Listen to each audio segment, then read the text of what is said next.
Immigration is an important issue in the upcoming presidential election. Arizona is on the front lines. We went down to the border to see what's really going on. Gail Kokorik is an aid worker of Tucson Samaritans, a humanitarian group that provides provisions to migrants. There's another walker.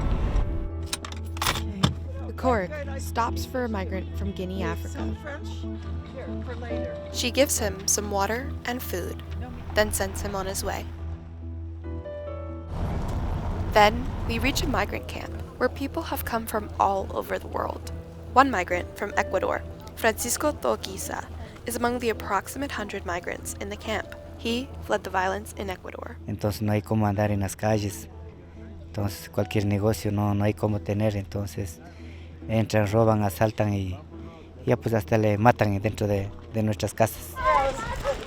During our interview, Border Patrol showed up. But the migrants didn't run away from Border Patrol. They ran towards them and lined up peacefully. About 24, mostly women and children, were taken away.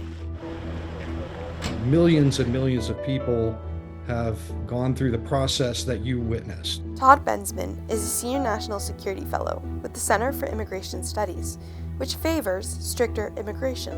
What you guys saw at the border was the process of immigrants giving themselves over, presenting themselves to Border Patrol agents for processing into the country. Agent Benjamin Salcido works for the Tucson border sectors. They are very active. Right now, we're one of the busiest sectors in the country. Border Patrol calls these migrants give-ups. They are taken to a holding facility.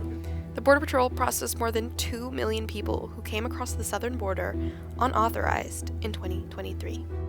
Well, currently, right now, we're dealing with a lot of them that are claiming asylum. They're coming from all over the world. The asylum law and the system as it is abused in a mass way. Former President Trump had dramatically reduced illegal migration with Title 42, an anti-COVID measure. Once Biden took office, he revoked Title 42 and changed the policy for migrants crossing the border. This year, it's one of the top issues in the presidential election. They're destroying the blood of our country. That's what they're doing. I will not demonize immigrants saying they are poison in the blood of our country.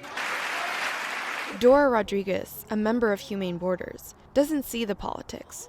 She only sees the humanitarian aspect. I am not a migrant. I am not an asylum seeker. I am not a wetback. I am a person. Rodriguez fled the civil war in El Salvador in 1979. She and her group were abandoned in the desert by their smugglers. It was July, and the temperature was over 110 degrees. They were lost for 5 days. We experienced the agony of dying with no water. We drink our own pee, because that's all we had. Rodriguez survived. This is a photo of her being rescued by patrol agents. I woke up to water in my face, in the arms of a border patrol. Okay, buena suerte. For Gail, the issue is simple. Why do people get upset about migrants? That because we have a lousy immigration system that we won't revise? Just because we refuse to reform our immigration laws doesn't mean people should die because of us being so stubborn. Remember that migrant from Guinea? We met him later, trying to get into a holding center.